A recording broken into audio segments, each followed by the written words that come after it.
आता ही बघू शकता तुरीची डाळ आहे, ही तुरीच्या डाळीचा सांबार करतोय.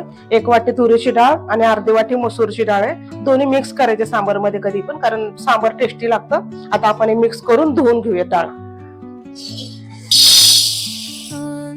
आता मी थोडस जास्त सांबार बनवते, तुम्हाला कमी करायचं तर तुम्ही कमी कमी टाकू शकता. मी थोडं जास्त करते सांबार. धुतली, कुकर मध्ये टाकून घेऊयात सगळे व्यवस्थित काढून धुवून घेतलेली आहे स्वच्छ. ही वांग पण टाकू शकता तुम्ही, जे असेल ते भाजी. मी सगळं डाळीमध्ये शिजवून घेते आहे. टमाटर टाकते, हा कांदा आणि हे फ्लावर. वांग दुधी नाही आहे माझ्याकडे, त्यामुळे मी 3च टाकलेलं आहे. पाणी टाकू, अंदाजानेच पाणी टाकायच्या मध्ये आपल्याला आहे. आणि लाल तिखट सगळं एकत्र टाकून शिजवून घेऊ आपण छान.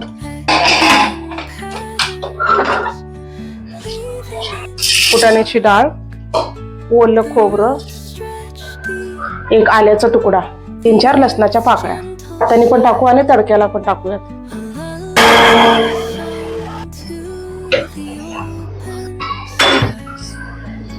मोहरी टाकू,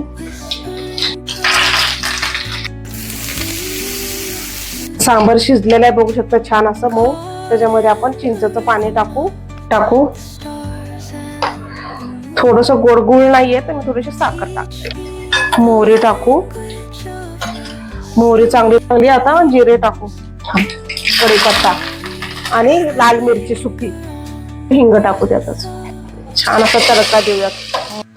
कोथिंबीर टाकून घेऊयात छान अशी वर. मी थोडं जास्त सांबार केलं. पीठ किती फुगलंय छान बघा, पूर्ण भरलं होतं, असं बाहेर आलं होतं. मी घरी बनवलंय हे, जर मी तुम्हाला पुढच्या व्हिडिओ मध्ये दाखवेल. तुम्हाला मी इडली दाखवते बनवलं किती सुंदर होते.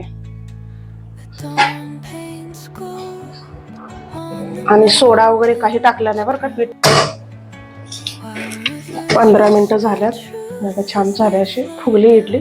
तुम्हाला मी दाखवते का, बघू शकता किती छान अशी निघलेली आहे इडली. छान झाली अशी हलकी हलकी झालेली आहे. त्याच्यामध्ये तुम्हाला मी दाखवते सोडा नाहीये, काय नाहीये. बघा किती छान झाली, किती छान असं तयार झालं आपली इडली, सांबार आणि चटणी. आता पुढच्या व्हिडिओमध्ये मी तुम्हाला पीठ दाखवते, त्याचं प्रमाण कसं भिजत घालायचं. छान अशा इडल्या होत्यात. तुम्ही पण घरी बनवून बघा. व्हिडिओ आवडला असेल तर लाईक करा, सबस्क्राईब करा. थँक्यू.